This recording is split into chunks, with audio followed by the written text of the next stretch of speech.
What's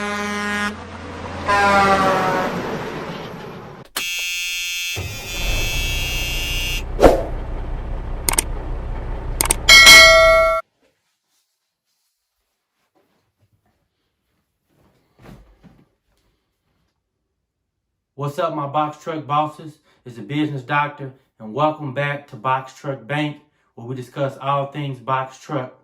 And today, I'm going to be discussing how I went from one box truck to 3 box trucks in just a matter of 5 months. I'll also be walking you through step by step some of the things and mistakes and hurdles that I had to climb in order to get there, because it doesn't always end well. So please make sure you like, comment, and subscribe now, because next week I'm going to be posting a video on what strategies you can use in order to enter the box truck business. Based on what strategy you use is based on your personal situation. Are you planning to be an owner-operator, or are you just planning to be an owner, or are you planning to be completely hands-off? And based on what your goals are personally and your goals for the business will determine what's the best route or plausible route for you to enter the box truck business. So let's go ahead and get right to it. So when I first started my box truck business, I started off with a 2006 International 4300. I bought this truck through an auction, and I bought it specifically through the auction through Frito-Lay. And with Frito-Lay, and a lot of companies in California, what happens is they have to make sure that these trucks are up to code, that they meet emission standards. And if they don't meet them, if it's an older truck, sometimes they just choose to upgrade to a brand new box truck. They don't really want to put any more into it. So it doesn't always mean that it's a bad truck. It may just need some minor mechanical repairs, and it's able to hit the road. So through the auction, I was able to purchase this truck for $5,100. If you haven't watched my How I Started a Box Truck Business for Under $10,000, that was a truck that I started with. So you can check out my playlist and videos and go watch that one if you want to know specifics as to how I started it. So when I started to the box truck industry, I didn't have much experience, but I knew that I'm not a truck driver, and I knew that I was going to have to hire a driver in order to drive for me. So I said initially, I maybe want to get to 10 to 15 trucks. We'll see how that goes, and then we'll see if I, want to stay there or if I wanted to expand. So my goal in the next from when I started, was in the first few years, was to grow my fleet to 10 or 15 trucks. But within the first year, my goal was to grow my fleet to 5 box trucks. And I said, okay, my first truck, what I want to do is, since I'm already working somewhere else, since I already have 2 or 3 other businesses running, I don't have to eat off the box truck money. And this is going to be very important when you're determining what strategy you want to use. Whether you're going to be involved in it, whether you're going to be driving, or whether you're going to be like me, just be involved in the business but not actual driving. So I bought this truck and I hired a driver.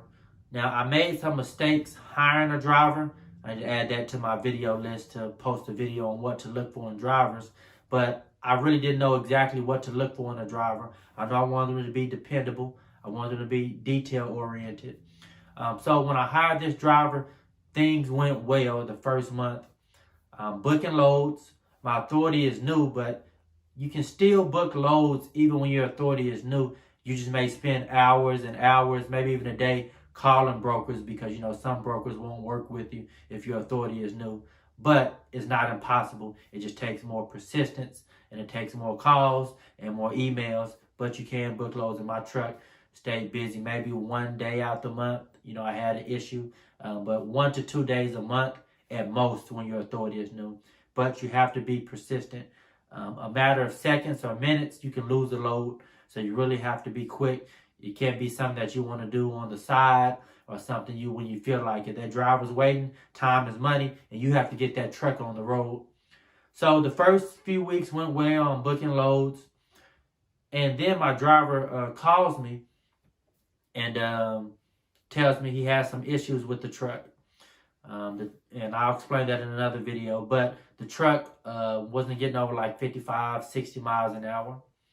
So when I knew this, I said, having one truck is extremely dangerous, because if that truck breaks down, if something goes wrong, you're stuck without a truck, but you still have to maintain your insurance in order to keep your DOT active. So when I was having issues with this truck, I said, I really probably shouldn't have bought it from the auction. Well, I won't say I shouldn't. It was very risky to buy it because I didn't know exactly what shape that truck was in. It just so happened, God blessed me to get a good truck, and I was able to put it on the road. So what I decided to do from here is go ahead and purchase my second truck. I said having one is risky because if it breaks down, I still have to keep my business, I have to pay for my insurance, even if I'm not making any money. So what I decided to do was go ahead and finance my second truck. So I financed my second truck. I went to a big, or really commercial, heavy duty, medium duty truck dealer, and I financed the truck. And I bought this truck. They had tiers to buying the trucks. So I bought it at a tier where there shouldn't be anything mechanically wrong with the truck. But what I found out when I went to pick it up, it wouldn't even start. And I had to get the truck jumped, and we eventually got it on the road, but it was a long line of issues after that. So I had the 2006 International 4300. I think it had 154,000 miles on it. And once it started to have issues, I said, okay, now I'm going to finance. So I financed this 2015 International 4300. And these are both still non-CDL box trucks. So when I got this second truck, lift gate, leather seats, it was a 3-seat, had the full seat in the box, all the bells and whistles. But with this 2015, it did have DEF, which can cause you issues down the road. So I'm at two trucks. I have the International, I have the 2006, and I got the 2015. But I know the 2006, I don't know how much longer I'm going to have it. So I said, what I need to probably do is sell my 2006 International, but I need to get another truck because I'm still going to be stuck with one truck. So what I decided to do was go ahead and buy a third truck. Now I had made a little bit of money over the month, and I still have a couple other businesses and a full-time job. So I did have some additional income. So what I did was I went and after I got the 2015, I bought another truck from that same auction, and it was a 1998 International 4700. And you're probably asking, why would you buy a truck that old? Well, one, some of the older trucks are actually more reliable, depends on what type of engine it has, what type of transmission, because a lot of the older engines in the older trucks don't have all the requirements that these newer trucks have, like the DEF. And also, you're able to, if needed, this truck doesn't have to run on an ELD. So when I bought this 1998 International 4700, I think it had 268,000 miles on it. I bought this one just like I bought my first one. This was also from Frito-Lay. So when I bought this truck, I had a mechanic come look at it. I think it had a small oil leak and some other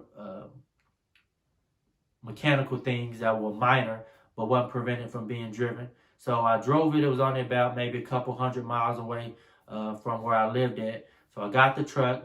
I drove it back. And normally, always get your money back from the truck as long as the truck is running. If not, you're going to get pretty close to what you get, and that makes it easy if you ever plan to exit or you need to liquidate. Box trucks are always, or have been, at least for these past few years, in high demand.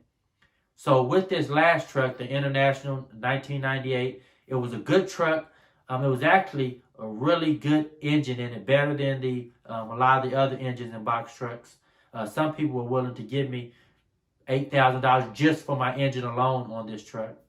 But what was good about this truck was that it was ready to go when I picked it up. And this is why it's important when you're going through these auctions, or if you're buying from a private dealer, that you try to get a licensed mechanic, to come out and look at it with you beforehand. Now, that's not always possible in the auctions, but when you can, make sure you get you a licensed mechanic to go and take a look at it. So with this 1998, I get a driver on the road, and I have a driver on the road. And mind you, this is all happening in a 5-month period. So these 3 trucks came pretty quick. So I hire a driver. He picks up his first load. He takes it. I think he was headed to Arizona. And before he gets to Arizona, I get a call at 5 in the morning. The truck broke down. It's not starting up. And to make a long story short, the alternator had came unhinged, hit the radiator. The belt came off, and it just hit a bunch of different things inside the engine. And this is the second day that I had the truck on the road. And this is a 1998, and originally the driver thought it was just the belt. So the mechanic brought a new belt when he came, and it took him 4 or 5 hours just to find the belt. That's one of the cons to buying an older truck. Depending on what state you're in, it can sometimes be very difficult to find parts for a truck. So I'm going to give this to y'all for free. If you buy an older truck, before you buy it, go ahead and look at belts, alternator, radiator, hoses, turbo, all those different things, and see how easy it is if you want to go buy one for that truck. Call around to dealerships or mechanic shop to see how much it would be and how easy it would be to get those parts. Because sometimes those parts can be hard to get, or they can be very expensive.